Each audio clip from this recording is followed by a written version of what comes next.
Pues nada, bienvenidas y bienvenidos, ¿no?, a un nuevo encuentro del ciclo de seminarios AFIN de 2024. Hoy es un día especial, como ya lo mencioné antes, en cuanto al horario. Por lo tanto, moderaremos tanto yo como mi compañera Paula Martone, que está aquí con nosotras. Y queríamos recordar que este cambio se ha producido solo en este seminario y a partir de la siguiente semana volveremos a nuestro horario habitual, donde los seminarios empiezan a las 14 horas. Estos seminarios son dictados tanto por investigadores pre y postdoctorales, profesoras vinculadas al grupo afín de la Universidad Autónoma de Barcelona y por diversas expertas y expertos invitados que investiguen sobre temáticas vinculadas con las líneas de investigación de nuestro grupo, como por ejemplo la reproducción humana, el género, la sexualidad, la familia, la infancia, la adolescencia, los cuidados, la salud, etc. Todos los seminarios ocurren los jueves, como ya dije, a las 14 horas en el mismo enlace, siempre con el mismo, y los difundimos en las redes sociales del grupo Afín. Y queríamos recordar que si os habéis perdido algún seminario, están disponibles a cabo de una semana después de su presentación en nuestra página de YouTube Afín Barcelona. Y también los trailers de los seminarios se pueden encontrar en nuestra página de Instagram y en Twitter, también titulada Afín Barcelona. Por lo tanto, hoy tenemos a Dan Rodríguez, que nos presentará el seminario La significación social de la mixticidad, el caso español. Dan Rodríguez es catedrático de Antropología Social y Cultural en la Universidad Autónoma de Barcelona y director del Grupo de Investigación Consolidado INMX, Inmigración, Mestizaje y Cohesión Social. Sus áreas de investigación son las migraciones, las relaciones interétnicas y los procesos de mixticidad, un campo de investigación que ha sido pionero en España. Sus trabajos han sido publicados en revistas de referencia como el Journal of Ethnic and Migration Studies, Ethnicities, Journal of Intercultural Studies o The Annals of the American Academy of Political and Social Sciences. En este seminario, Dan abordará el fenómeno de la mixticidad, que son uniones mixtas y sus descendientes, una realidad global que solo recientemente se ha investigado en España. Se comenzará el seminario contextualizando este fenómeno históricamente, ofreciendo definiciones y claves teóricas y explicando su alcance y significación social para seguidamente ahondar el caso español a partir de información de primera mano procedente de varios proyectos de investigación pioneros realizados en la última década por su grupo de investigación. Se analizarán aspectos como el alcance sociodemográfico de la mixticidad, la relación entre la mixticidad e integración social o los procesos de multietnicidad y multiracialismo. La presentación de Dan durará alrededor de 40 minutos y en la segunda parte del seminario abriremos una ronda de preguntas, comentarios y conversaciones. Por favor, si en el transcurso de la presentación surgen preguntas y comentarios, le agradeceremos que les dejen en el chat y al final de la presentación los retomaremos para abrir el debate. Esto siendo dicho, muchísimas gracias y Dan, cuando quieres empezar es todo tuyo. Bueno, pues muchas gracias, Enaida. Gracias a vosotras por invitarme al seminario y, bueno, es un placer. Yo has resumido bien el tema de la presentación. Yo hablaré de forma bastante resumida porque como todos los fenómenos, ¿no? Son complejos y tienen mucho más fondo, pero intentaré resumir de qué va esto de la mixticidad y también aportar información etnográfica, información de campo sobre este tema en España. Empezaré, sí, haciendo un repaso histórico, un poco también claves teóricas, conceptuales, y luego ya entraré a hablar del tema con información de las investigaciones que hemos hecho sobre este tema. Se oye bien, ¿no? Yo voy a ir avanzando a ver si puedo... Ah, se ve, ¿no? Sí, se ve y se escucha Se ve perfectamente. bien.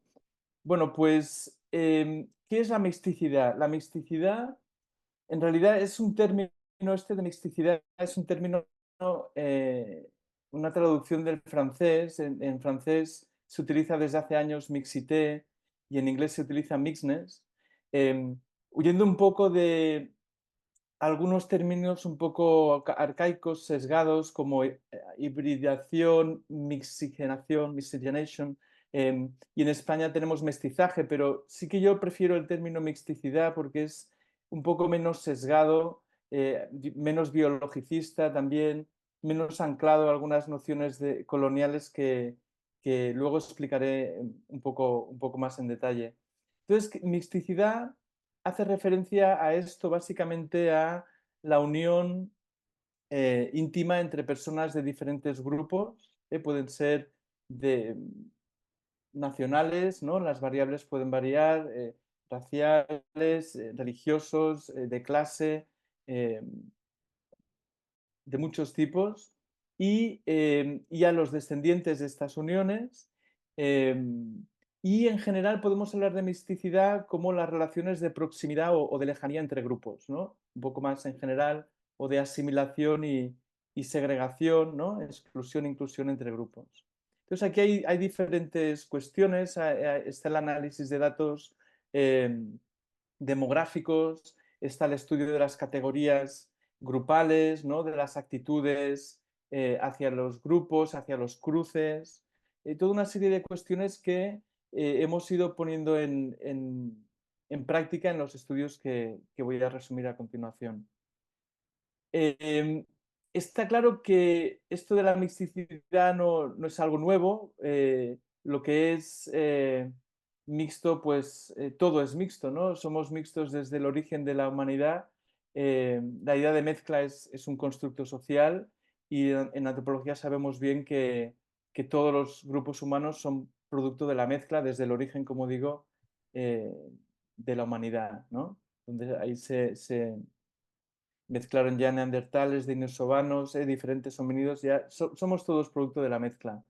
Y todas las sociedades son mezcladas, son híbridas, son productos de la mezcla, cambian continuamente. Eh, por otro lado, hay muchas definiciones, como decía antes, lo que es una mezcla depende de la variable que cojamos, ¿no? Si estamos estudiando personas de nacionalidad diferente, pues también por eso hay tantos conceptos, ¿no? Relacionados. Uniones binacionales o familias binacionales. O si hablamos de religión, interreligiosos, o interraciales, o interétnicos, incluso interclase, ¿no? Se habla de diferentes dimensiones, ¿no? Eh, y además hay que tener en cuenta que todos los grupos son muy heterogéneos internamente. Es decir, que hay muchas subcategorías dentro de cada grupo. Si decimos Asia, ¿no? Por ejemplo, un matrimonio entre personas asiáticas no será mixto si no miramos, por ejemplo, la nacionalidad. Por ejemplo, eh, chino-pakistaní, por decir algo, ¿no? Eh, pero claro, dentro de Pakistán o dentro de China hay muchos subgrupos, ¿no? Dentro de China, por ejemplo, República Popular, Hong Kong, idiomas distintos, pues también podremos encontrar mixticidades dentro de los grandes grupos, ¿no? De las grandes categorías. De la misma forma, una afiliación religiosa, por ejemplo, el judaísmo tiene infinidad de diversidad interna, ¿no? Podemos hablar de mixticidad judía palestina, pero también de mixticidad dentro de la población judía entre sefardíes, askenazis, mizrahís. Luego ahí entramos ya, por ejemplo, en niveles de práctica religiosa, pues entre ultraortodoxos, reformistas, conservadores. Bueno, hay series, ¿no? Que, por ejemplo, esta Stiesel lo reflejan bien, ¿no? Como el cruce entre personas judías, pero que son de diferente origen, eh, subgrupo, pues es un problema, está problematizado, ¿no? Entonces, hay mucha diversidad dentro de esta cuestión del cruce de frontera, ¿no? Puede ser a niveles muy micro también. Y sobre todo es que que algo sea mixto, podemos hablar de asimilación o exclusión, o mezcla o no mezcla, dependerá completamente del contexto. Es decir, lo que es mixto o no depende de la significación social de esos grupos, ¿no? Que se problematizan o mm, se categorizan como grupos distintos. Por ejemplo, el contexto histórico, demográfico, político, social puede cambiar y en un momento dado podemos pensar en uniones mixtas porque son socialmente significativas, incluso son un acto político, y en otros contextos o en otros momentos no. Eh, por ejemplo, en sociedades o momentos históricos muy polarizados, como Sudáfrica en la época del apartheid, la unión entre blancos y negros era muy problematizada. Ahora quizás ya no lo es tanto, aunque también quedan reminiscencias, pero no podemos, la significación social de esa mezcla no es igual en esa época que ahora. Lo mismo en Irlanda del Norte o en Ruanda o en Israel, en la actualidad, por ejemplo, Palestina o pues católicos, protestantes, judíos, palestinos, hutus y tutsis pueden ser grupos que se piensen como muy distintos y cuando se mezclan pensamos en que es significativo socialmente esa mezcla y si cambia el contexto seguramente ya no. Entonces, toda esta cuestión es realmente muy cambiante y muy dependiente del contexto. La cuestión, y esto es lo que para mí es relevante, es que históricamente se ha promovido mantenerse dentro del propio grupo. La endogamia, podemos decir, ¿no? La endogamia ha sido una forma de perpetuar los grupos sociales, los grupos religiosos, los grupos raciales, los grupos étnicos, ¿no? Los grupos de clase también, porque tiene que ver esto mucho con el estatus y con la clase social. En cambio, los matrimonios mixtos y sus descendientes se han problematizado, incluso se han prohibido, ¿no? Eh, especialmente, como decía, en contextos sociales muy segmentados, muy estratificados. Por ejemplo, los contextos coloniales, ¿no? Donde controlar el matrimonio y la descendencia era un elemento fundamental para mantener la estructura jerárquica, el status quo, ¿no? Ejemplos son esto, América colonial, ¿no? Con el sistema de castas, de la Alemania nazi, o Estados Unidos también en la época de la esclavitud y durante mucho más tiempo, ¿no? Hasta hace bien poco, durante mucho tiempo, la segregación racial que ha perdurado a nivel social y donde se prohibieron en una época los matrimonios entre blancos y negros y luego se siguen problematizados, ¿no? O con otras poblaciones. Hasta 1967, en algunos estados, como en Virginia, había leyes que prohibían el matrimonio interracial. 1967. ¿eh? Entonces, esto nos da cuenta de la significación que tiene esta cuestión, ¿no? Por eso, cruzar barreras de grupo, étnicas, religiosas, raciales, etcétera, entre grupos que se consideran muy distintos o incluso incompatibles, eh, más allá que una decisión individual, lo que está reflejando es la estructura social, es cómo está formada la sociedad, qué grupos predominan, qué grupos están en un lugar y qué grupos están en otros, cuáles están polarizados, cuáles no, ¿no? Y eso es algo que decían Robert Merton, Kingsley Davis, Edmund Leach, antropólogo, que de una forma muy fundamental, ¿no? Todos nos distinguimos entre nosotros y los otros cuando nos preguntamos si nos casaríamos con ellos, pero en eso influye mucho el contexto, como digo, social, político y económico, ¿no? Por eso, estudiar la mixticidad eh, y concretamente las uniones mixtas, las familias mixtas y sus descendientes, es una especie de laboratorio micro que refleja lo que ocurre en la sociedad en general, ¿no? Para entender cómo se estructura la sociedad en general y los procesos de asimilación y de exclusión entre grupos.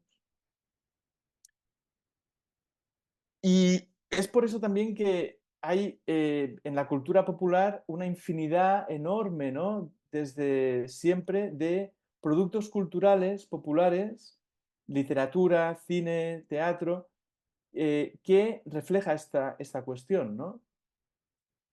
Otelo, Romeo y Julieta, personas de familias, clases distintas, Otelo, ¿no? El magrebí, y Pride and Prejudice también, ¿no? Em, y luego películas clásicas, desde Broken Blossoms de Griffith, ¿no?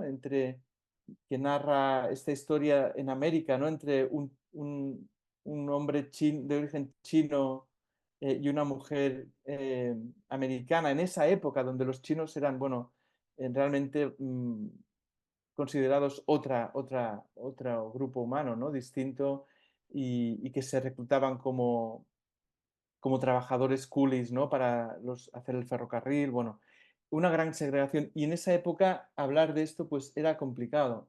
Pero bueno, todos conocemos Adivina quién viene a cenar esta noche y se van reeditando, ¿no? Pocahontas, em, la serie Eclipse también es un ejemplo interesante, ¿no? De análisis de cruce de fronteras de grupo, ¿no? Esto es vampiros, humanos y lobos, ¿no? Los vampiros son, son eternos, ¿no? Y han venido acumulando capital humano, ¿no? Conocimientos, saben tocar el piano, son de clase alta, viven en pisos muy lujosos. Los hombres lobo están más aferrados a la naturaleza, ¿no? A lo salvaje, y los humanos, bueno, están ahí en medio, son como clase media, ¿no? Y esto refleja bien esta cuestión de que cruzar fronteras de grupo es también una cuestión de estatus social, de cruzar fronteras de clase, ¿no? A esto me iré refiriendo también en los siguientes apartados, pero es interesante analizar estos productos de cultura popular, ¿no? Como muchísimos tienen que ver con esta cuestión de la mixticidad, ¿no? Por tanto, dado que cruzar estos límites de grupo, límites problematizados, ¿no?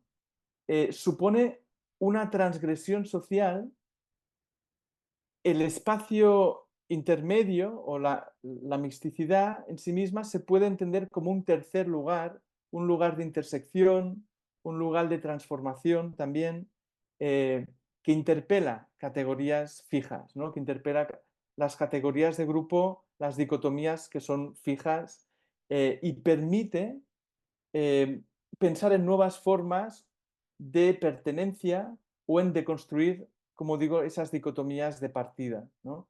Eso es algo que decía Balzac, que es en ese espacio intermedio desde donde se crea, él decía también la cultura, ¿no? Y la vida en general, ¿no? Em, es por esta significación social de este tema que los científicos sociales llevan más de un siglo investigando esta cuestión, ¿no? Desde la antropología, por ejemplo, la antropología, de hecho, como disciplina científica, empezó con estudios de parentesco de endogamia y exogamia, es decir, del matrimonio dentro o fuera del propio grupo parental, ¿no? Los antropólogos evolucionistas primero, luego los estructuralistas, y luego los sociólogos de la Escuela de Chicago en los años 20, 30, más adelante en los años 60 también, afianzando estas teorías de la asimilación, ¿no? A las que me referiré luego, eh, Milton Gordon, Robert Park, y hasta los estudios más recientes que han tenido lugar a partir de los años 90 y se han revitalizado mucho con esto que se llama los estudios críticos de la raza, ¿eh? Race Studies o Mixed Race Studies, Critical Mixed Race Studies. Y ahora mismo hay desde hace unos años, una gran revitalización de estos temas, ¿no? Las identidades multirraciales, multirracialismo, multietnicidad, toda esta cuestión también a raíz de Obama, ¿no? Pues hubo mucha interpelación a esta cuestión de la pertenencia, ¿no? De la asignación de lo mixto, ¿no? Si Obama es negro o es blanco o dónde está, ¿no? En España esta producción ha sido más reciente, prácticamente es de principios del año 2000, con, bueno, sí, la tesis doctoral que hice aquí en la Autónoma, que luego dio lugar a un libro en el 2004, y a partir de ahí también muchos estudios de carácter más demográfico y también otros más de tipo antropológico, y se ha ido pues ampliando un poco esta cuestión aquí en España, que realmente no había sido abordada de una forma etnográfica, ¿no? Contemporánea, de estudiar los procesos contemporáneos de mixticidad. España es un caso muy interesante porque eh, tiene una relación histórica, digamos, problemática con la diversidad. Em, en España es donde podemos encontrar las primeras elaboraciones de la idea de raza, de blancura, que es la categoría racial original, ¿no? Como dice Alana Lentin. En el siglo XIII. En el siglo XIII en España ya se habla de pureza de sangre, es decir, pureza de raza, en términos religiosos, en términos de, para distinguir a los cristianos de los judíos y de los musulmanes. Dos comunidades que fueron, como sabéis, bueno, mm, perseguidas y eliminadas, ¿no? Y hubo una limpieza étnica espectacular. A esto podemos agregar todos los efectos de la colonización de España, de las Américas, de Asia, de África, ¿no? En España hubo colonias en África hasta los años 60, ¿eh? Marruecos, Guinea Ecuatorial. Hubo también relaciones de esclavitud con Guinea Ecuatorial. Es decir, tenemos muchas cosas parecidas a muchos lugares que nos parecen muy distantes, como Estados Unidos, por ejemplo, y procesos muy similares de racialización, de construcción de la idea de raza, ¿eh? También la dictadura franquista, que se basó en este proyecto de catolicismo nacional, basado en la idea de hispanidad, de raza hispánica, raza española. Eh, y luego tenemos toda la experiencia contemporánea de la inmigración internacional, que ha sido muy intensa en el caso español, que ha diversificado mucho también la sociedad española a nivel de orígenes, de religiones, fenotipos, etc. Entonces, con todo esto, digamos que España, pues sí, es un caso de estudio excepcional, ¿no? Para analizar estas cuestiones de procesos de mixticidad. Desde un punto de vista demográfico, podemos decir que en España ha habido un aumento demográfico de las uniones mixtas entre inmigrantes y nativos, y también si lo miramos en términos de nacionalidad, y también de los hijos de parejas mixtas, ¿eh? Y esto ha coincidido con los años de mayor incremento de la inmigración en España, que fueron los años 2000, la década del año 2000 y un poco de la siguiente, ¿no? Eh, Entre el año 98 y 2018, pues se ha triplicado el volumen de parejas mixtas y de descendientes de estas parejas. Pero es más interesante que ese dato saber qué hay detrás de los datos, ¿no? ¿Qué significa eso? Eh, Hay una teoría, la teoría de la asimilación, que es la que ha dominado durante mucho tiempo estas cuestiones de relaciones interétnicas, que argumenta que el último paso, el último eslabón de la integración, de la asimilación de las minorías y los inmigrantes, es el matrimonio mixto, el matrimonio con la población mayoritaria, nativa. Y eso lleva pues a eso, a la extinción de las diferencias, a la asimilación, a lo que yo llamo el efecto Benetton, ¿no? El efecto Benetton, pues que ya todo es perfecto, ¿no? Pero ¿realmente es así? ¿La mezcla de minorías con mayoría dominante implica todo eso? Bueno, esto es lo que hemos intentado poner a prueba con varios proyectos que han sido concatenados, ¿no? en los últimos 10-12 años, para ver si eso es así, ¿no? ¿Qué relación hay entre mixticidad e inclusión social, ¿no? Em, para esto hemos aplicado una cosa que pocas veces se hace, incluso en los estudios más conocidos, ¿no? de Estados Unidos o Inglaterra, que es aplicar metodologías mixtas, cuantitativas y cualitativas, y ampliar mucho las muestras. Es decir, no solo, pues eso, black and white o inmigrantes nativos, sino analizar formas de mixticidad más allá de las obvias, ¿no? Por ejemplo, entre diferentes orígenes inmigrantes o entre minorías étnicas nacionales y población mayoritaria, ¿no? Y algunos de estos proyectos se han centrado más en parejas y otros en los descendientes de esas parejas, ¿no? Entonces, lo que ha surgido de esto pues es un buen conjunto de publicaciones, también monográficos, que han intentado también establecer las relaciones o las diferencias que hay con otros contextos, como por ejemplo Estados Unidos o Francia o Inglaterra, ¿no? Las particularidades que tenemos aquí, ¿no? Respecto a otros lugares y las similitudes que puede haber en estos procesos respecto a otros contextos. Hemos analizado, como decía, muchos datos, hemos aplicado muchas técnicas distintas, redes personales, eh,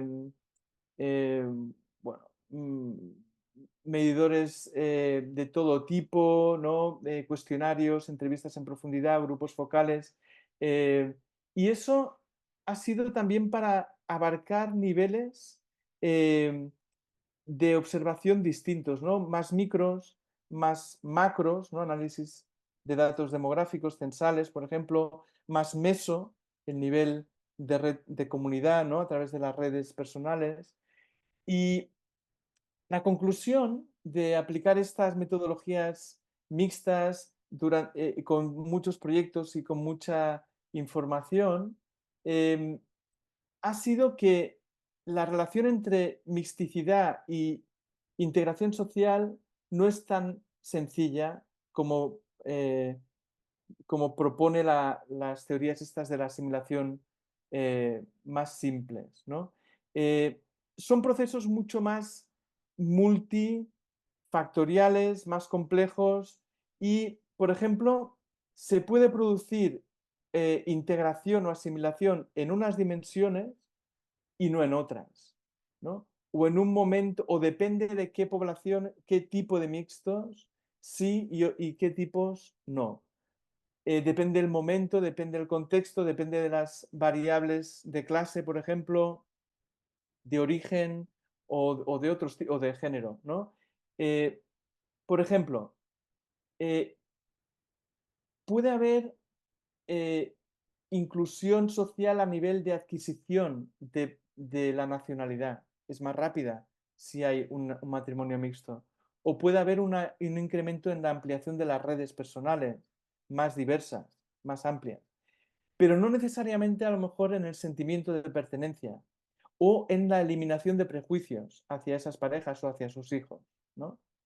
Por ejemplo, que haya más hombres españoles casados con mujeres asiáticas o caribeñas se debe en gran parte a los prejuicios que hay y los estereotipos que hay sobre esas mujeres que han sido construidos históricamente de exotismo, sumisión, hipersexualidad. Es decir, que la mixticidad a veces no implica la ausencia de prejuicios, sino justamente lo contrario, ¿no? Es porque hay esos prejuicios que hay esas uniones. Y estas divisiones y discriminaciones entre grupos se producen en todas las direcciones, tanto de la mayoría a las minorías, como de las minorías hacia la mayoría, y también entre minorías, ¿no?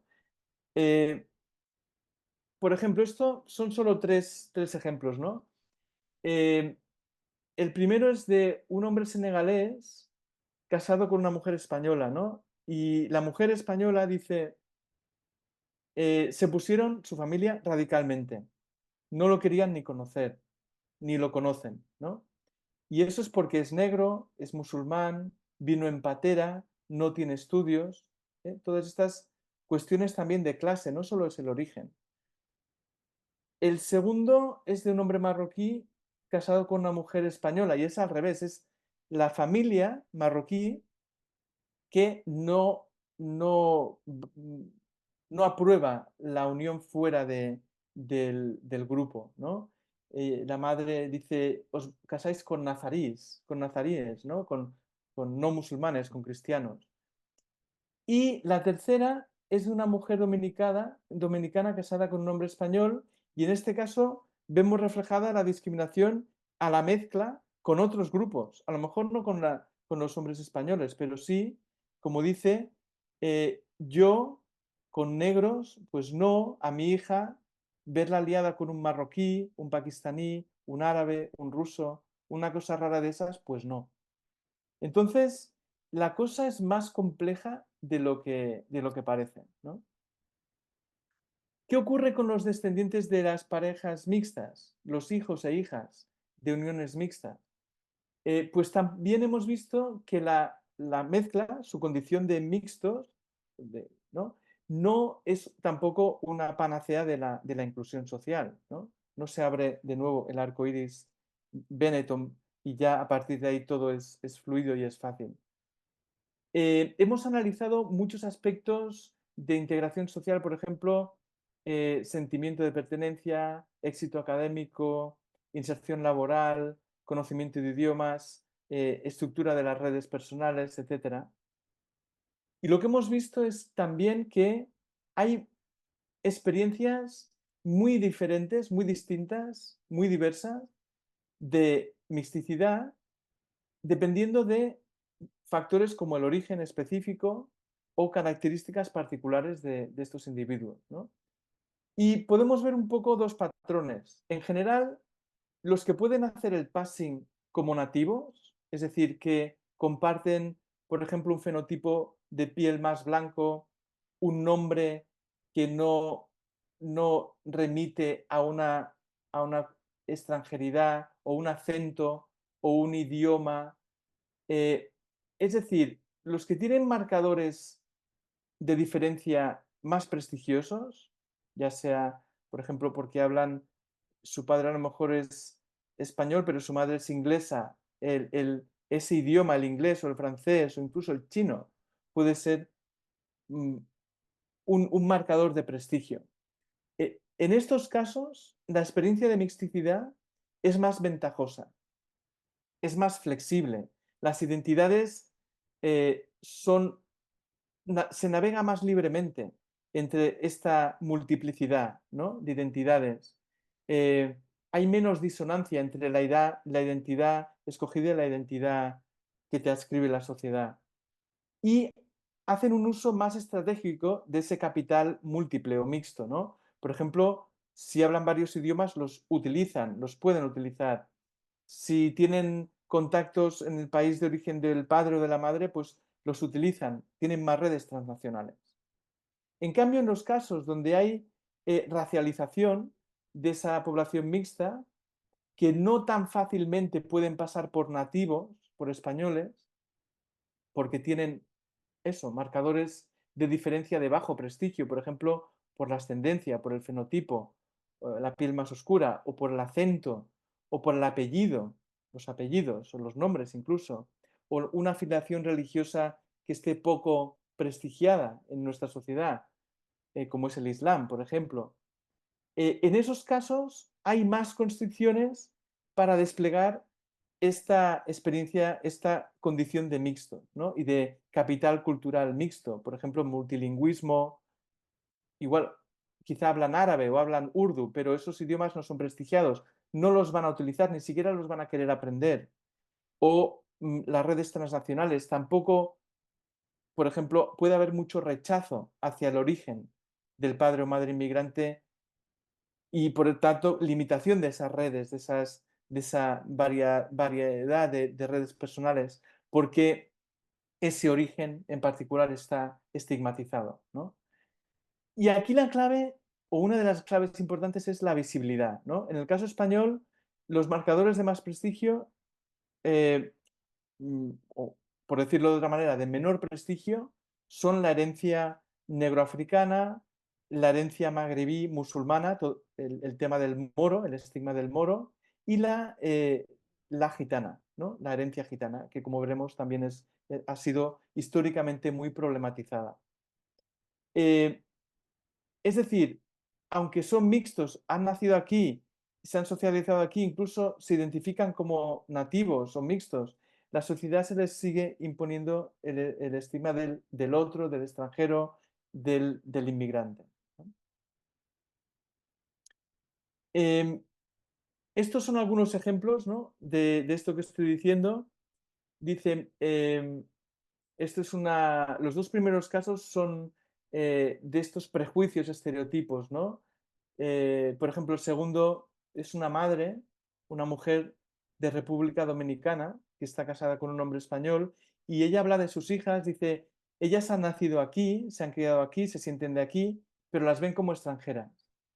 Eh, por ejemplo, hubo una profesora en tercero que hacía la obra de la Caperucita Roja, que le dijo a su hija mayor, tú como eres negra, harás de lobo. A la hermana, que es mucho más blanca de piel, ningún problema, siempre pasa desapercibida, ¿no? Esto sale en muchos casos, hermanos o hermanas que tienen fenotipos distintos y que a unos los encasillan en la categoría de fuera y a otros, pues no, ¿no? Pasan, ¿no? El cuarto ejemplo refleja la importancia del marcador del Islam, de la musulmanidad, ¿no? Dice, esta es una chica de padre belga y madre de Ruanda. Es decir, no tiene nada que ver con el Magreb, ni es musulmana. Pero dice, he sufrido discriminación en la escuela no por ser belga ruandesa, sino porque se pensaban que yo era marroquí por mi apariencia. Entonces, bueno, mora de mierda, me decían que era de Marruecos. Es decir, ni siquiera hace falta ser o no ser de hecho, es como la sociedad percibe, ¿no? Y esta cuestión también de estar en tierra de nadie, pues aquí no me ven como no esta chica brasileña colombiana, pues ni los colombianos negros me ven como negra, ni los blancos aquí me ven como blanca, ¿no? Estoy como en ningún lugar, aunque veremos que luego esto también se puede utilizar como un lugar de pertenencia, ¿eh? El no lugar también es un lugar de pertenencia. En cambio, eh, cuando los marcadores de diferencia son de prestigio, aun siendo mixtos, esa experiencia es mucho más positiva, pueden navegar más, como decía, entre sus múltiples identidades, ¿no? En este caso, el primero, por ejemplo, un chico de padre español y madre francesa dice, em, bueno, yo puedo ser plenamente uno y otro, no tengo limitaciones ni restricciones, me valoran tanto aquí como cuando voy a Francia, ¿no? O esta chica de 14 años que de madre italiana y padre español dice lo contrario, para mí ser mixto no ha sido un problema, es una ventaja, ¿no? Siempre es el acento que tengo, como es valorado, pues se valora eso, ¿no? Yo puedo utilizar ese bagaje mixto y puedo percibirme a mí como una persona de ascendencia mixta, ¿no? Como dicen algunos, mi padre es inmigrante, pero es un inmigrante cool, es muy guay. No es como si fuera marroquí o si fuera senegalés, ¿no? Donde hay más estigmatización. Hay un documental que hicimos a partir de uno de los proyectos donde se ve esto de una forma más clara todavía porque son ellos los que van hablando, ¿no? Y también se ve aquí, esto se puede ver en YouTube, se llama Voces Mixtas, Mixed Voices, dura 15 minutos. Y aquí se ve también cómo hay una parte de resiliencia, de empoderamiento, de agencia, de contestación, ¿no? Y que muchas de estos chavales o jóvenes mixtos, racializados, resignifican esas categorías estigmatizadas en categorías de pertenencia y de poder, ¿no? Por ejemplo, la negritud o la musulmanidad, ¿no?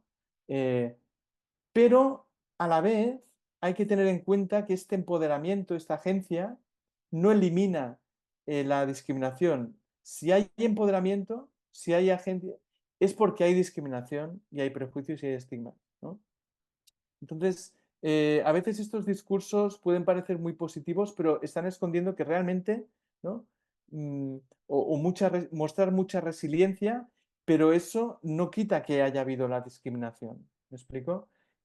Incluso las categorías que son mixtas, por ejemplo, ser senegalés español o African American o Asian American, pueden de hecho estar reflejando que uno no puede decir que es American o que es Canadian o que es español solo. Porque hay una parte que es esa parte de fuera que te recuerdan continuamente que eres, ¿no? Entonces, a veces, estas cuestiones de categorías apropiadas que son resignificadas y tal, siguen escondiendo procesos de discriminación y de, de exclusión, ¿no? Acabo con esta cuestión de la población gitana porque después de estudiar qué ocurre con poblaciones inmigradas de diferentes orígenes, etcétera, con el tema de la religión del Islam, por ejemplo, en España, que es una cuestión muy problematizada, hemos querido ver qué ocurre con población, minorías que no son inmigrantes, que son minorías étnicas nacionales, ¿no?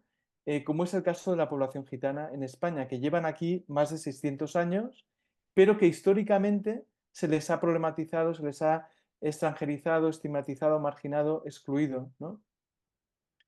Y esto es un proyecto en curso, que estamos ahora más o menos a la mitad, donde estamos trabajando también con mujeres gitanas dentro del equipo, eh, no solo como medida de promoción, que es clave, ¿no? Y de visibilización en la academia, sino también para el control de los sesgos que se tienen muchas veces cuando se miran a minorías culturales o étnicas, ¿no? Como si fueran homogéneos y muy estáticos y muy tradicionalistas, etcétera, ¿no? Entonces los resultados se pueden resumir en 7 puntos, ¿no? 7 bullets que, que os resumo a continuación, ¿no? En este caso de la población gitana, las relaciones entre población gitana y población no gitana o paya en España, eh, lo primero es que sí, predomina la endogamia de grupo, es decir, las uniones y las relaciones también de vecindaje, etcétera, entre personas del mismo grupo, ¿eh? Y esto tiene que ver con factores tanto internos del propio grupo, como por ejemplo valores, normas culturales, por ejemplo el matrimonio entre primos, como medio de hacer alianzas entre familias, pero también tienen en juego aquí aspectos externos, ¿no? Y de nuevo es la marginación, la discriminación estructural que ha sufrido la población gitana históricamente. Pensad que la población gitana es el grupo más discriminado en España por encima de cualquier grupo inmigrante, de cualquier religión, de cualquier tipo de minoría. Es hacia la cual la sociedad española expresa más rechazo en relacionarse a todos los niveles, tanto de vecindaje como a nivel laboral o a nivel, por supuesto, de relación íntima, ¿eh? Entonces, la endogamia puede ser en gran parte una respuesta estratégica de supervivencia hacia esa discriminación. Hay una gran solidaridad comunitaria, grupal, una reproducción de instituciones de la sociedad general en la comunidad, ¿no? Por ejemplo, el matrimonio, y una autosuficiencia de esa comunidad como respuesta al rechazo de la sociedad mayoritaria, ¿eh? Esto es una conclusión. Otra conclusión es que a pesar de todo, y históricamente también ha habido mezcla en la población gitana, por eso hay fenotipos también tan distintos, ¿no? mezclas que van a más porque también hay más movilidad social, laboral, educativa de la población gitana y por tanto las redes también se amplían y al ampliarse las redes personales también hay más oportunidades de interaccionar y de relacionarse con la población mayoritaria. En tercer lugar, dentro de la mixticidad predomina la similitud de clase social. Eso ocurre en todos los grupos, es universal. Y es interesante también en el caso de la población gitana porque se suele hablar de el círculo social, el linaje, lo que hacía la familia, ¿no? Si eran canasteros o eran caseros o eran de la metalurgia, pues se han ido casando entre personas gitanas a lo mejor, pero del mismo grupo social, o con personas de otros grupos, pero del mismo grupo social, ¿no? A nivel de género también es importante, y esto ocurre en todos los grupos en general, hay más control sobre las mujeres en las relaciones, por ejemplo, matrimoniales, más que sobre los hombres. En este caso, porque se considera que las mujeres son las portadoras de la cultura, de la tradición, traen el honor a la familia y por tanto hay más restricciones en el emparejamiento eh, eh, y hay más, pues eso, más limitaciones a la unión mixta.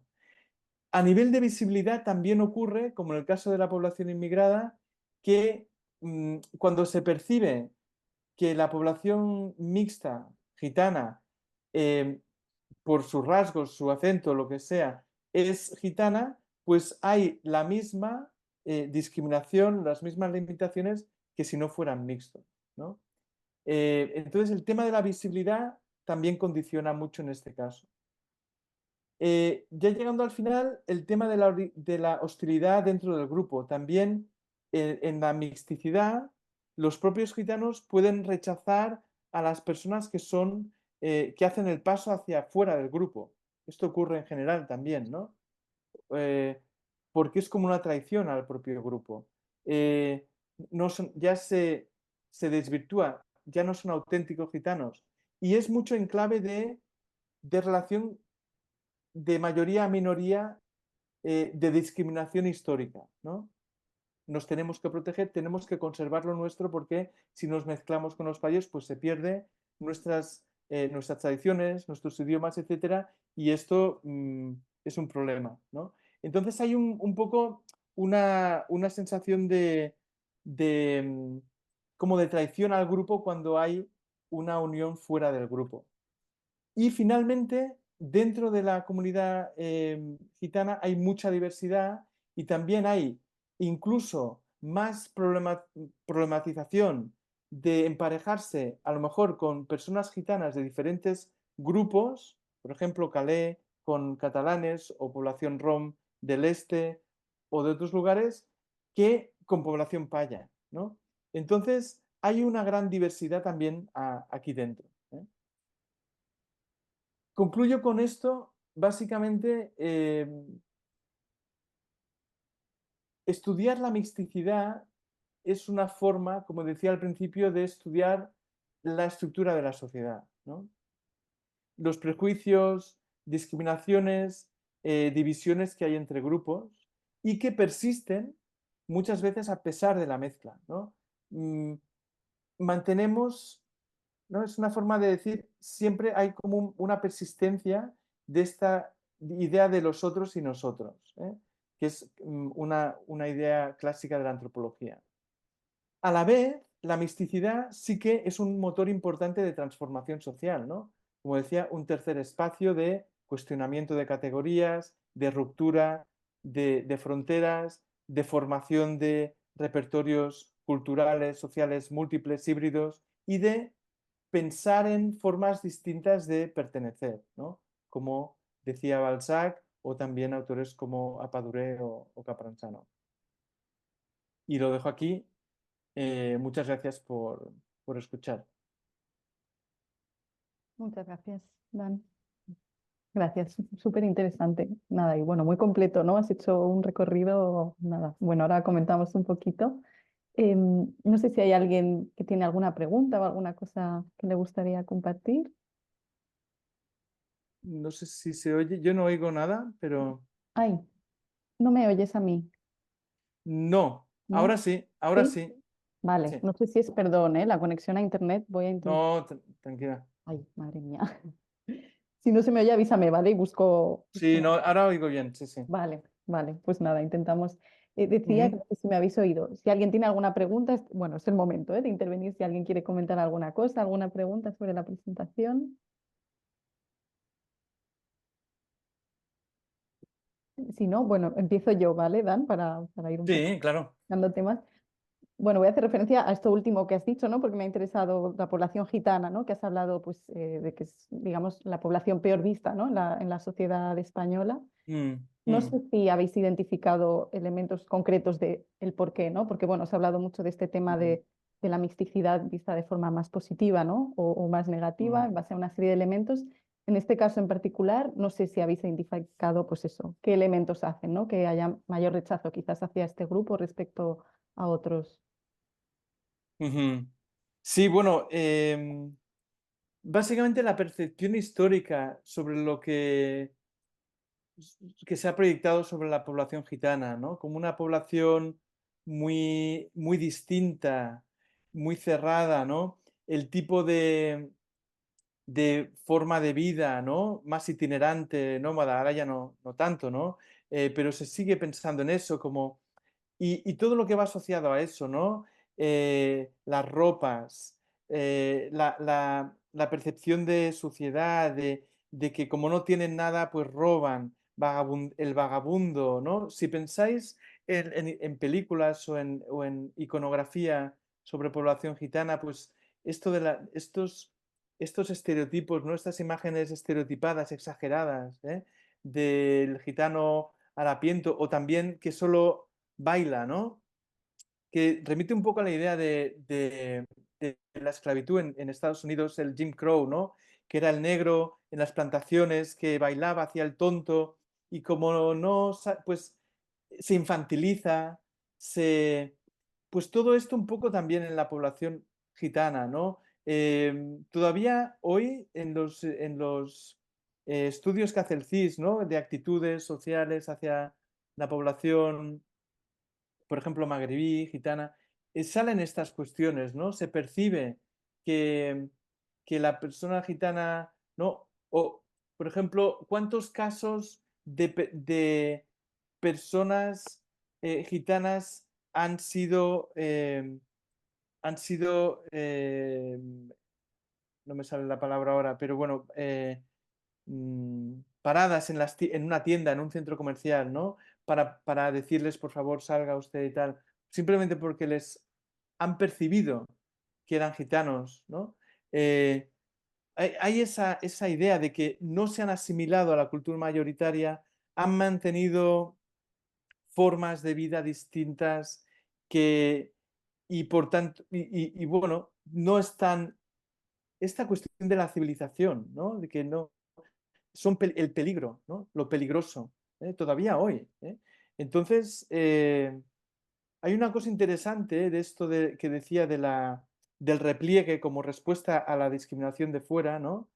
Que, que es como un efecto Pigmalión, ¿no? Como a mí me discriminan, me repliego y entonces este repliegue también hace que me vean como más distinto, ¿no? Y esto es una cuestión interesante de analizar, ¿no? Cómo los procesos de los estereotipos también se generan por esa dinámica, ¿no? De exclusión, ¿eh? Que se va alimentando. Es como un pez que se muerde la cola, ¿no? Si a ti no te dejan hacer un trabajo, por ejemplo, la población judía en España también, expulsados o puestos en un gueto, no podéis hacer estos tipos de trabajo y solo pueden hacer prestamistas, ¿no? O solo pueden hacer diferentes tipos de trabajo, pues ya son usureros porque están haciendo usura. Pero claro, si no me dejáis hacer cualquier otro tipo de trabajo, hago préstamos y cobro una, un interés tal, pero luego se hace el estereotipo del judío usurero, que no se quiere integrar en otros tipos de trabajo. Bueno, claro, si no, ya no me habéis permitido, ¿no? Estar en otras esferas de la sociedad, ¿no? Bueno, no sé si contesto, a lo que decías, pero se ha construido un poco en esa línea de que minoría al margen de esto, la idea del nómada itinerante, vagabundo, bueno, que se ha ido perpetuando, ¿no? Sí, sí, totalmente, nada, sí, sí, me has respondido, pero nada, es que es muy interesante, ¿no? Y también cómo se retroalimentan, ¿no? Lo uno a lo otro, o sea, las ideas que existen en lo social a este respecto, ¿no? Y cómo lleva, pues eso, Claro, las prácticas que luego refuerzan, ¿no? Una vez más, pues esas ideas, sí, sí. claro, sí, sí, sí. Es un pez que se muerde la cola, ¿no? Ujú. Sí, creo que hay una mano Sí, levantada. sí, Carolina, cuando quieras. Hola, buenas tardes. ¿Cómo están? Hola, ¿qué tal? Gracias, Dan, por tu presentación. La escuché Gracias. muy accidentada porque estaba llegando a Madrid y la conexión iba y venía, pero bueno, me quedé con esto último. La verdad que me Ujú, encantaría luego mirar la charla completa. ujú, ujú, ¿Sabes qué? Cuando en mi experiencia en hospitales, por ejemplo, sumando un poco a esto que decías, hay como una construcción de la imagen del gitano como el que ocupa todo el espacio, ¿no? Hay como una mm, idea de una sí, sí. apropiación del espacio Ujú, bueno, que no debe ocupar, ¿no es cierto? ujú. No solamente porque van muchas personas, y esto, digamos, Creo que se ha cortado. Sí, sí, debe ser que se ha caído la conexión. Bueno, si ahora vuelve. No sé si quieres decir algo, Aidan, sobre lo que ha dicho. Es verdad que ha sido muy breve, No, pero es muy interesante esto del espacio, ¿no? Como que este espacio es nuestro y estos vienen por las formas, a lo mejor, ¿no? Luego analizas los datos o con los inmigrantes, ¿no? Es que abusan total, del espacio de salud, de los espacios del CAD públicos, y luego analizas los datos y es al contrario, ¿no? ¿me Infrautilizan. escuchan? Sí, sí, sí, Carolina, es que habíamos dejado de oírte, pero ahora sí. Ah, perdón. Sí, Dale, bueno, dale. no es mi día con la tecnología. No, eso te decía, ¿no? Por sí. empezar, esto que acabas de decir, último es clave. Los migrantes usamos, me incluyo porque soy migrante en este momento, Ujú, usamos menos los servicios de salud que las personas locales, ¿verdad? sí, Y sí, eso vale para Argentina o cualquier otro lugar.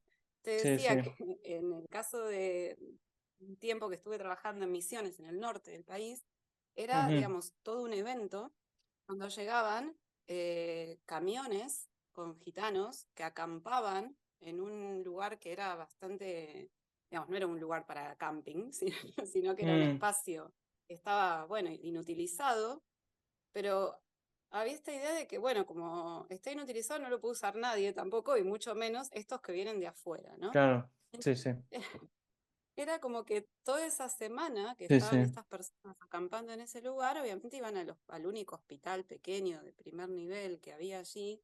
Mm, Entonces había como toda una circulación y había un malestar tremendo que incluso era peor que con las comunidades indígenas. Y con esto te digo mucho, ¿no? Porque yo iba porque me tocaba acompañar mm, a, a las personas de las comunidades indígenas porque si no muchas veces no las atendían, no les daban los medicamentos porque, bueno, porque con la diferencia tenemos problemas ya sea ya sean gitanos, indígenas o no sé, lo que sí, sea, ¿no? sí. Pero, y aquí en España me da la sensación también, de lo poco que he visto, que cuando en una institución de salud aparece un gitano, aparece como con toda esta carga, ¿no? Con que Sí, se sí, sí.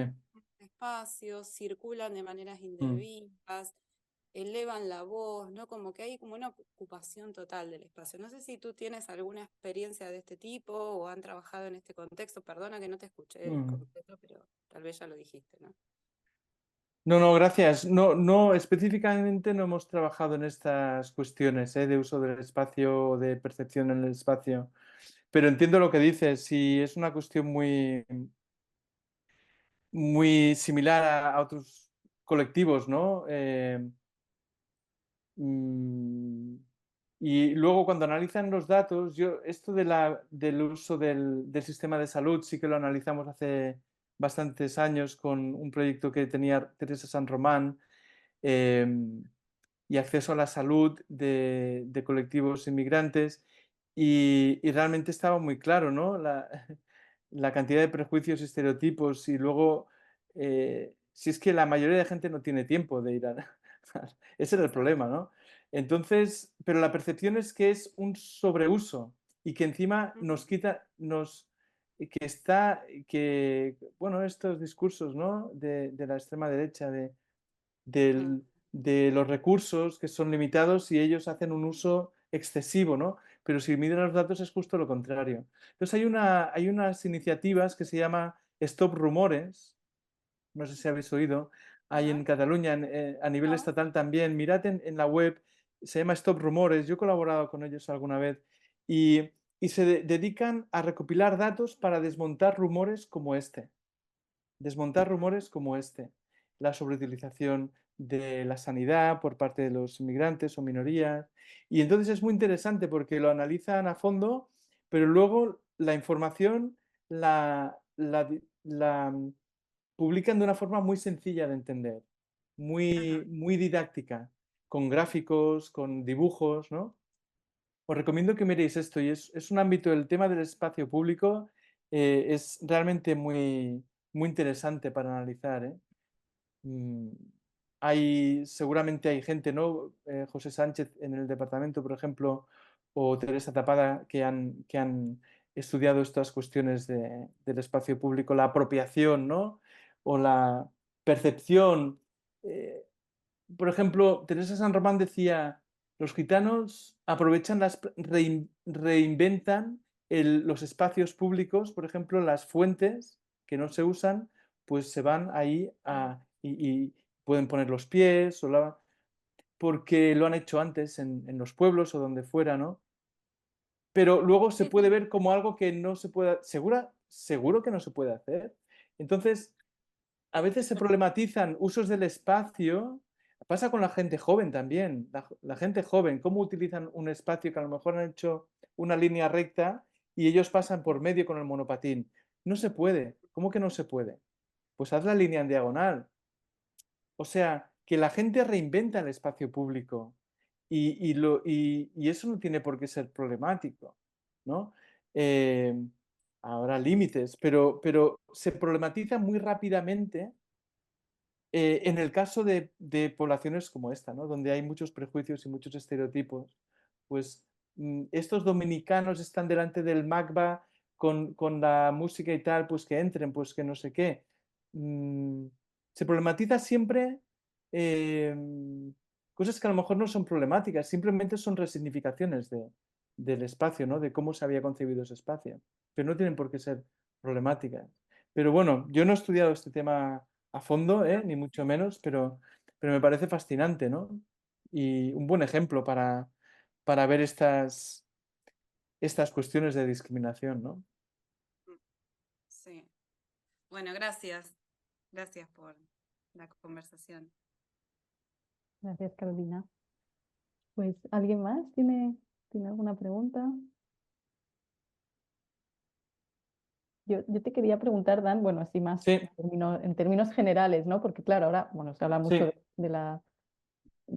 ¿Tienes tiempo o sí, sí, sí. Ah, vale, vale, no, que te voy a Sí, hacer un gesto. reenfocando la luz, Ah, vale, vale, perfecto.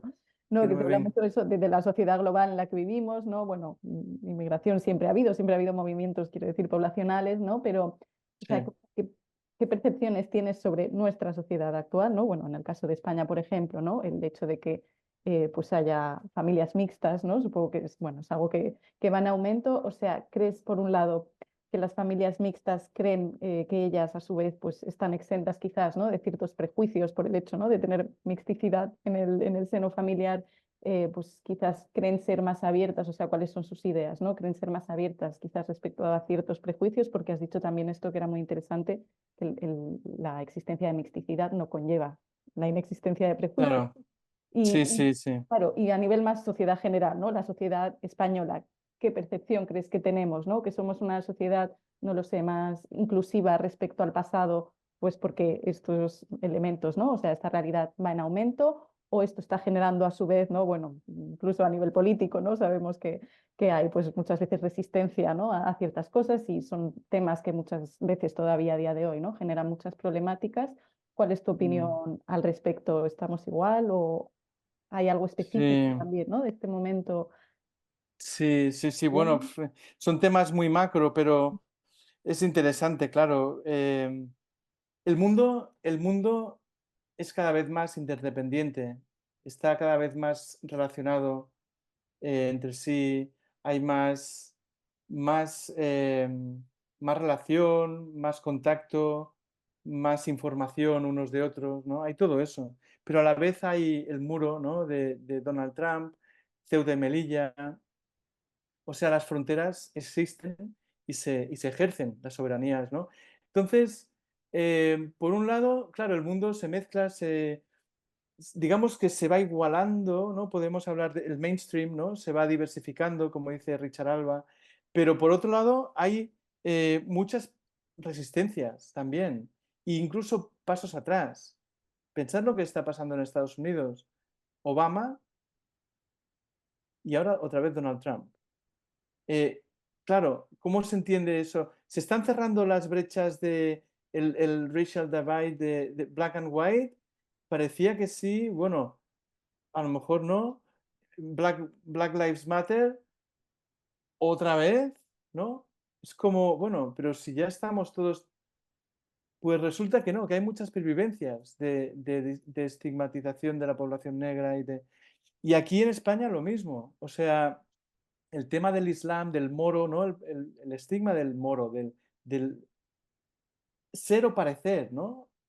De la musulmaneidad, ¿no? Como reflejaba uno de los extractos de entrevista, es que no hace falta ni siquiera ser moro o tener ascendencia magrebí o musulmana. Simplemente parecerlo ya te puede poner en esa categoría durante toda tu etapa escolar. Entonces, claro, por un lado, el mundo cada vez es más global, más interconectado, más mezclado. España, si miras los datos del censo, claro, hay cada vez más familias mixtas, más parejas mixtas, las escuelas son cada vez más diversas internamente, las empresas también, las universidades también. Pero luego coges la lista de alumnos en la universidad, y yo lo hago cada año, me fijo mucho, apellidos que no sean españoles, San mm, o nombres, ¿no? Siquiera del Magreb, ¿no? Que llevan aquí, pues bueno, 8 siglos solo al Andalus, ¿no? O sea, que son, ¿cómo decir? Es parte estructural de la sociedad española.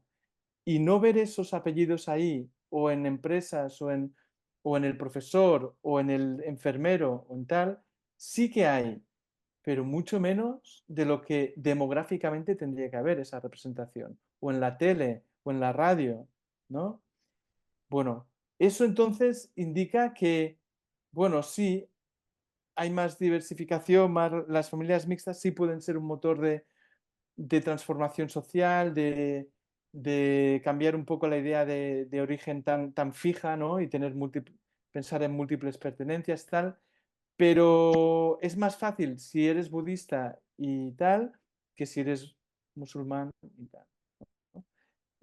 Hay muchas pervivencias de los prejuicios y los estereotipos todavía. Muchas, más de lo que pensamos.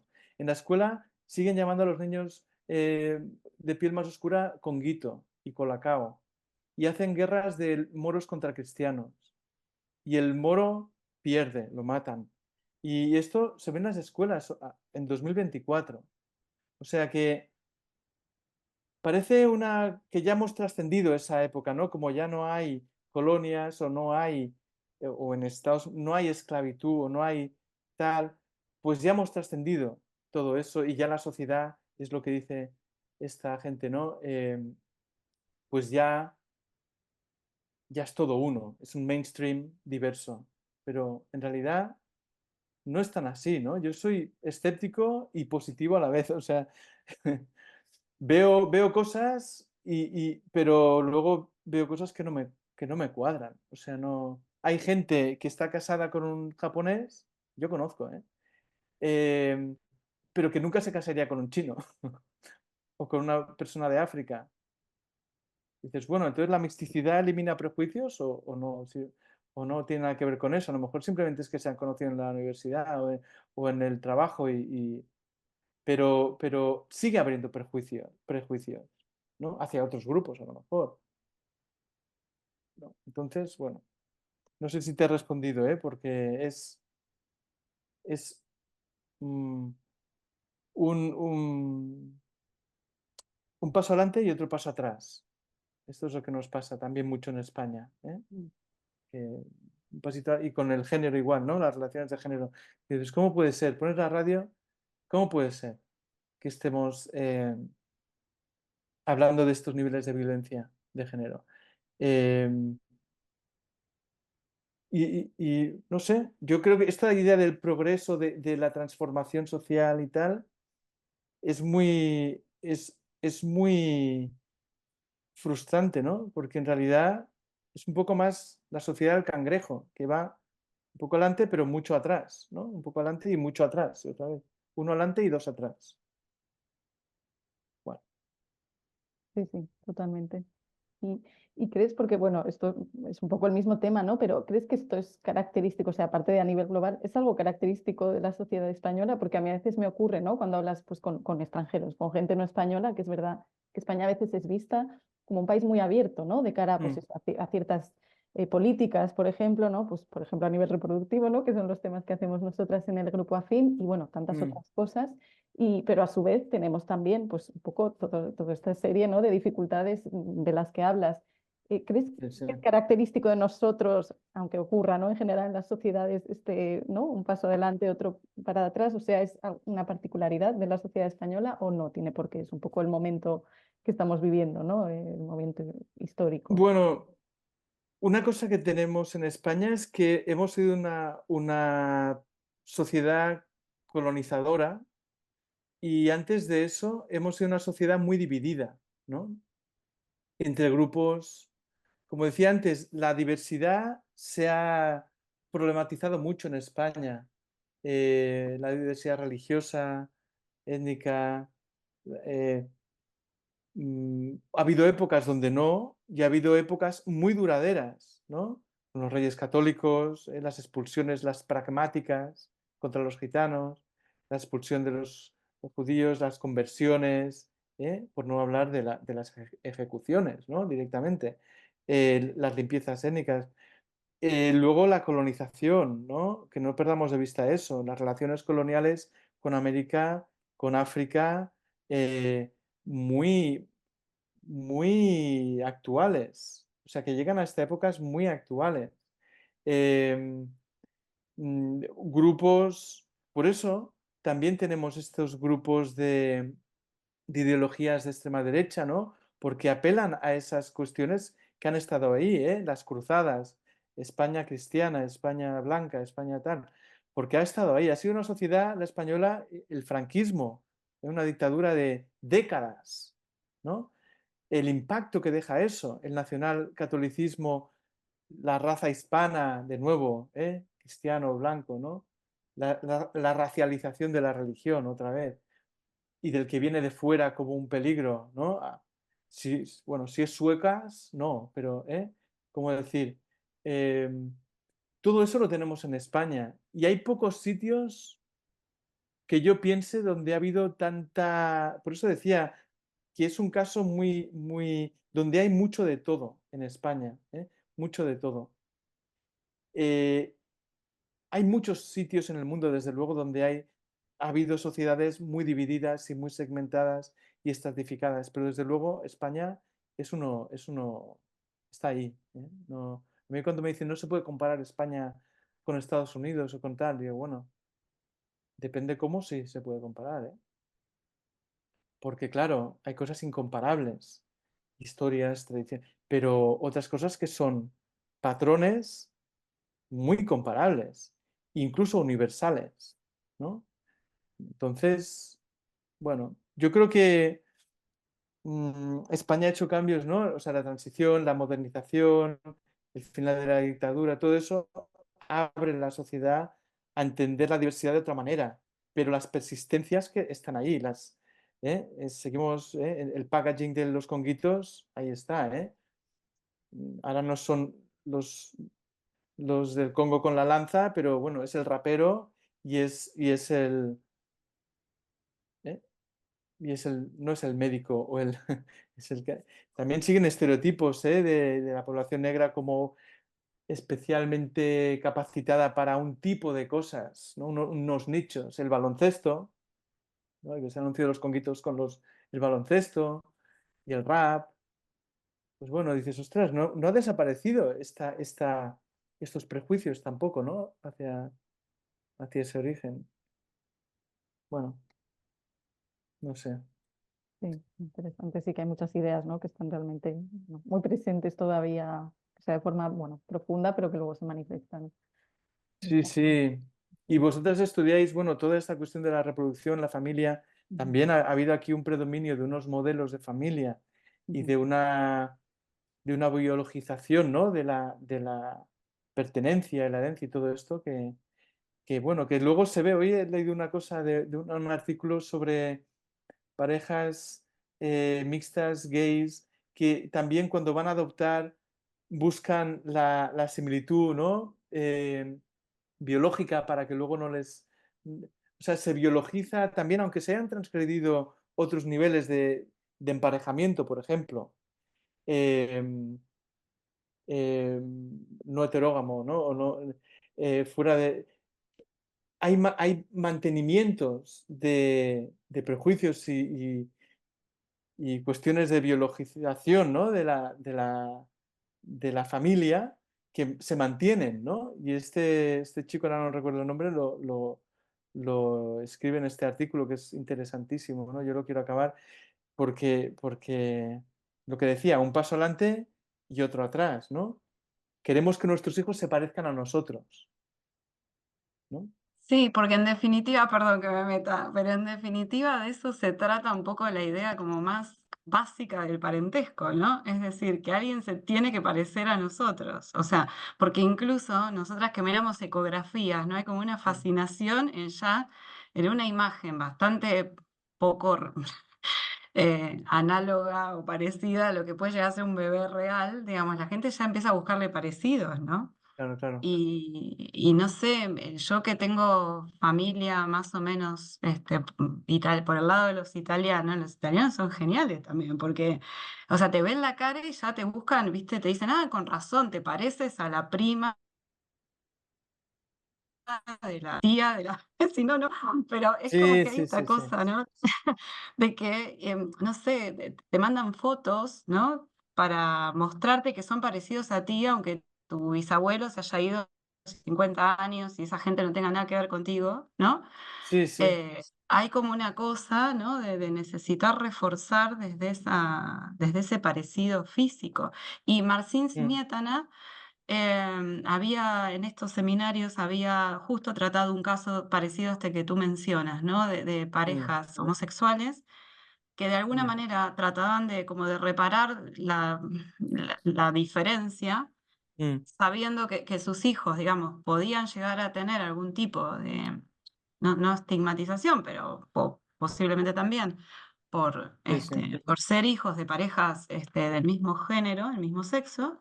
Entonces, bueno, buscar un niño que se parezca físicamente reducía un poco toda esa diferencia que ya desde el momento cero, ¿no? Tenían o eran posibles de ser asignados a esos niños, ¿no? Entonces Sí, también sí, hay sí. como, ¿no? Como que por un lado podemos estar en contra de esas ideas, pero muchos comportamientos como muy básicos o muy sutiles también las Sí, reforzamos, ¿no? sí, sí. Así es. Sí, sí. Y el peso de la biología, ¿eh? Lo que decía antes de la visibilidad, porque a lo mejor no es la biología, el genotipo es una cosa, pero el fenotipo es la expresión visible del genotipo, ¿no? De los genes. Y ese es el fenotipo, pero el fenotipo también en términos generales, ¿no? De visibilidad. Pues el pelo, el color de la piel, pero también el acento, Los gestos, el modo de todo, caminar. todo, el comportamiento, la vestimenta. Yo, por ejemplo, me sorprende a veces Eso solo es el acento, lo que condiciona un el acento u otro acento. fenotipo, en definitiva, ¿no es cierto? Sí. No, no, y hay acentos, pues Mm, eso, que son más prestigiosos que otros, ¿no? Y hay unos mm, fenotipos y unas que son más prestigiosos que otros, ¿no? Entonces, mm. lo típico, ¿no? Vas por la calle con tu hijo que es negro y dicen, ah, qué nene más mono adoptado, lo que sea. O con tu hijo que es japonés español y dice, ay, qué niño chino más mono, es adoptado. No, no es adoptado, mm, mi pareja es china o lo que sea, ¿no? O sea, toda esta proyección de lo biológico, la importancia que tiene, ¿no? Como que se busca la pureza otra vez, ¿no? La relación de pureza o de relación de herencia biológica, porque lo otro es, pues no encaja en la categoría, ¿no? Es que uno de los problemas, yo creo, de la sociedad en general son las categorías, que las categorías te encierran, ¿no? Entonces, las sociedades también son muy burocráticas, ¿no? Tienen categorías para todo. Pues si eres inmigrante reagrupante, no puedes ser inmigrante trabajador, pero a lo mejor eres las dos. O si eres en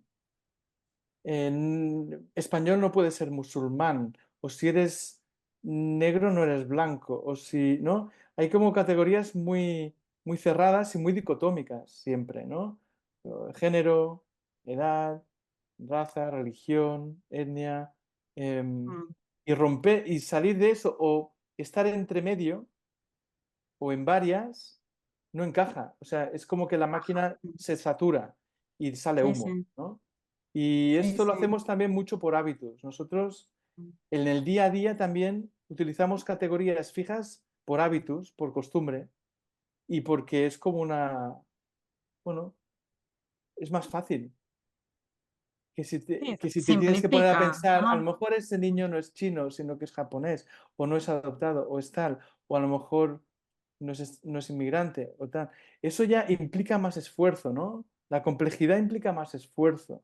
Como la sociedad es compleja, pues así vamos. O sea, no entendemos porque tendemos a la simplificación, ¿no? No sé, esto de las categorías yo creo que es muy relevante. Sí. Cuando analizas censos, Mm, categorías étnicas y tal, se ve muy claro, ¿no? ¿En qué casilla me pongo? Si no estoy en ninguna o estoy en varias, mm. ¿no? Cuando vas a un trabajo o lo que sea, ¿no? O sea, esto de las categorías fijas y muy simplonas es uno de los grandes problemas, yo creo, de, de esto que estamos hablando, ¿no? Sí, sí, que se aplica a distintos campos, ¿no? Yo creo que el peligro mayor de estas categorías es que cierra la pregunta, ¿no? Sí, sí, Como que ya no hay nada más para indagar, sí, cultura, curiosidad, ¿no? Saber un poco más qué hay detrás de ese claro, sujeto al que le puse la categoría. ¿Mm? claro, claro, sí, sí. Tendemos a, tiramos de prejuicios y de estereotipos, todos, ¿eh? Y así vamos, o sea, vamos muy prejuzgando, juzgando sin tener la información, ¿no? Un prejuicio es un juicio en base no a lo que es, sino a lo que pensamos que es, ¿no? Porque no tenemos la información o no la hemos preguntado. Entonces, tiramos continuamente de esto, de prejuicios y de estereotipos. Y esto es muy rápido, ¿no? Esto lo saben los psicólogos sociales, antropólogas Mm, también. Vas por la calle y ves algo y ya lo pones en una casilla, mm, ya lo pones en una casilla. Entras en el metro, ves a una persona pan con una cresta y tachuelas y tal, y ya te alejas y piensas que no va a ceder. Y es el primero que se levanta para cederle el asiento a una persona mayor, que yo lo he visto, ¿no? Dices, mira, mejor no prejuzguemos, ¿no? Pero vamos así, vamos continuamente prejuzgando y estereotipando, ¿no? Y esto es una de las grandes cosas que yo creo que desde la antropología tenemos esa labor, ¿no? De romper un poco estas formas de pensar sobre la gente y sobre el mundo, ¿no? Tan cerradas y sí, tan estáticas, ¿no? Tan cerradas. Sí, sí, muchas gracias, Dan. Es verdad, bueno, la antropología, y aún así, ¿no? A veces nosotros mismos caemos, ¿no? en ciertas cosas, pues es verdad, es una herramienta muy poderosa, ¿no? Digamos, para evitar este tipo de Yo cosas. creo que sí, que tenemos las herramientas, Ujú, pero, pero no dejamos de ser sujetos también. A veces no vemos ni siquiera lo que nosotros estamos haciendo, ¿no? Cómo estamos categorizando también.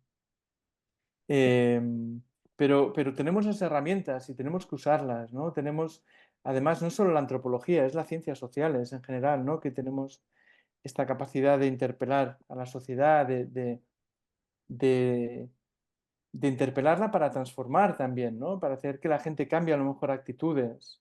Y de las actitudes ya cambian los comportamientos a veces, ¿no?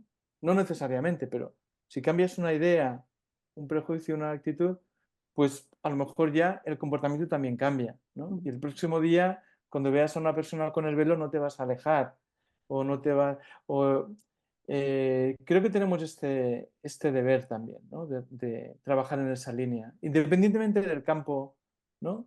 que estemos abordando, de trabajar para no caer no en dividir más, ¿no? ujú. Sí, sí, Sino en acercar mejor. sí, sí, sí, es verdad.